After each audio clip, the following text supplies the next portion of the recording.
आपको पता है आईफोन के आई का क्या मतलब होता है और हम केक पर लगी कैंडल्स को क्यों बुझाते हैं? और क्या आपको पता है साइंटिस्ट ने एक नए ऑर्गन की खोज की है? तो वीडियो के एंड तक जरूर बने रहें। Fact number 1, El Mencho Mexico का सबसे बड़ा ड्रग कार्टेल था जिसपे $15 मिलियन की बाउंटी थी, फाइनली मारा गया। आपको क्या लगता है ये सिर्फ दुनिया को बेवकूफ बनाने की एक और कोशिश है? मैक्सिकन आर्मी ने कंफर्म किया है कि उसके लोगों ने मैक्सिको में तबाही मचाई है। ये आदमी बहुत स्मार्ट है, कंफर्मेशन पे मत जाना, पैटर्न देखो। पिछले 3 सालों में कभी किडनी फेलियर, कभी असैसिनेशन, कभी हार्ट अटैक। हर बार एल मेंचो डेड, लेकिन हर बार वो वापस जिंदा हो जाता है। वो ऐसा इसलिए कर रहा है ताकि वो $15 मिलियन की बाउंटी से बच सके। इसके पास इतना पैसा है कि इसने अपनी खुद की फैक्ट्री में खुद के टैंक्स और खुद की आर्मी तक बना ली। आप सोच रहे होंगे इतना पैसा सिर्फ ड्रग्स बेचकर? तो ऐसा बिल्कुल नहीं है। इसने मैक्सिको के एवोकाडो फार्म्स पर भी कब्जा किया हुआ था। शायद आज हर एवोकाडो जो आप खाते हैं उसका टैक्स एल मेंचो की जेब में जाता है, लेकिन इस बार मैक्सिको की एजेंसी ने उसकी गर्लफ्रेंड गुआडालुपे को ट्रेस किया और उसे अपना मेन लीड बनाया एल मेंचो तक पहुंचने के लिए। लड़की के चक्कर ने तो अच्छों को खत्म कर दिया। एल मेंचो क्या चीज है?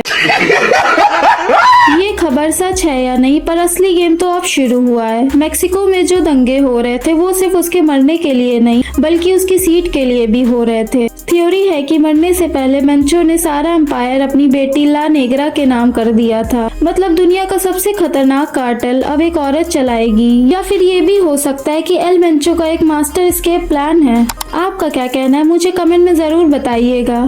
फैक्ट नंबर 2, क्या आप जानते हैं आईफोन में जो आई लिखा होता है उसका मतलब सिर्फ एक लेटर से नहीं है। जब एप्पल इनकॉर्पोरेटेड ने 1998 में iMac लॉन्च किया था तब कंपनी ने बताया था कि आई का मतलब है इंटरनेट से जुड़ा हुआ इंडिविजुअल व्यक्ति के लिए, इंस्ट्रक्ट सीखने के लिए, इन्फॉर्म जानकारी देने के लिए, इंस्पायर प्रेरित करने के लिए। यानी ये सिर्फ टेक्नोलॉजी नहीं बल्कि इंसान और इंटरनेट को जोड़ने का सपना था। और जब आईफोन आया तो आई सिर्फ एक लेटर नहीं रहा, ये बन गया एक पहचान, एक ब्रांड और एक स्टाइल। सोचिए हम रोज आईफोन बोलते हैं लेकिन उसके पीछे की कहानी शायद बहुत कम लोग जानते हैं। अगर आपको ऐसे ही हिडन फैक्ट पसंद है तो वीडियो को लाइक करें। फैक्ट नंबर 3, कभी सोचा है बस या कार में सफर करते वक्त अचानक से उल्टी क्यों आने लगती है? आखिर बॉडी को क्या हो जाता है? सफर के दौरान बस या कार में उल्टी आने को मोशन सिकनेस कहते हैं। ये इसलिए होता है क्योंकि हमारी बॉडी के अंदर बैलेंस सिस्टम कंफ्यूज हो जाता है। हमारी बॉडी में 3 चीजें मिलकर बैलेंस बनाती हैं। आंखें जो देख रही होती हैं, कान के अंदर का हिस्सा जो मूवमेंट फील करता है और ब्रेन जो दोनों के सिग्नल्स को समझता है। जब आप बस या कार में बैठे होते हो तो आंखें जो सीट या फोन को देख रही होती हैं, लेकिन कान को महसूस होता है कि गाड़ी हिल रही है। दिमाग को 2 अलग अलग सिग्नल्स मिलते हैं। इस कंफ्यूजन की वजह से चक्कर, घबराहट और उल्टी आती है। फैक्ट नंबर 4, सोचो हर बर्थडे पर हम केक पर लगी कैंडल्स को क्यों बुझाते हैं? क्या ये सिर्फ एक फन ट्रेडिशन है या इसके पीछे कोई पुराना राज? इस ट्रेडिशन की शुरुआत मानी जाती है एंशिएंट ग्रीस से। वहाँ लोग चांद की देवी आर्टेमिस के लिए गोल केक बनाते थे और उस पर जलती हुई मोमबत्तियां लगाते थे जो चमकते हुए चांद को रिप्रेजेंट करती थी। लोग मानते थे कि कैंडल का धुआं उनके विश को सीधा भगवान तक पहुँचाता है। इसीलिए आज भी हम विश मांगकर एक ही सांस में सारी कैंडल्स बुझाते हैं। सोचो जब आप आंखें बंद करके विश मांगते हो तो वो सिर्फ एक मोमेंट नहीं होता, वो एक छोटी सी उम्मीद होती है। नेक्स्ट टाइम जब आप कैंडल्स बुझाओ याद रखना आप सिर्फ केक नहीं काट रहे हो, आप एक पुरानी ट्रेडिशन को कंटिन्यू कर रहे हो जो हजारों साल पुरानी है। आप हर बर्थडे पर क्या विश मांगते हो कमेंट में जरूर बताइएगा।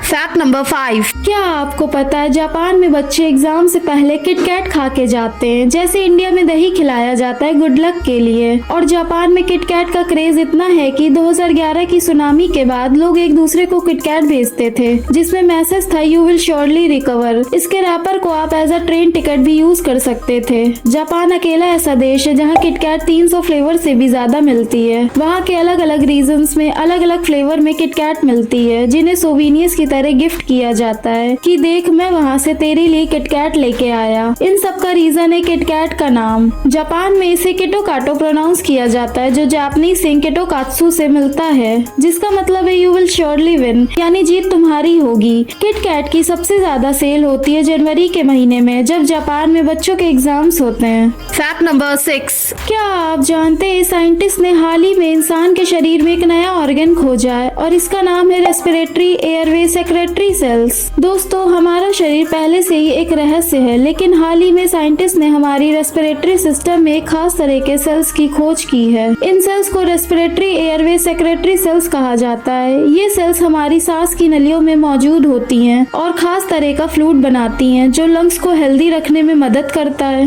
ये हवा के साथ आने वाले धूल और बैक्टीरिया से बचने में मदद करती हैं। पहले साइंटिस्ट सोचते थे कि ये सिर्फ एक नॉर्मल वीन्स है। नई रिसर्च से पता चलता है कि लंग्स की रिपेयर और बीमारियों से बचाव में मदद करती हैं। इस खोज से फ्यूचर में लंग्स की बीमारियां जैसे अस्थमा और फाइब्रोसिस के इलाज में नई उम्मीद मिल सकती है। वीडियो अच्छी लगी हो तो लाइक कर दीजिएगा और चैनल को सब्सक्राइब कर दीजिएगा। तो मिलते हैं नेक्स्ट वीडियो में।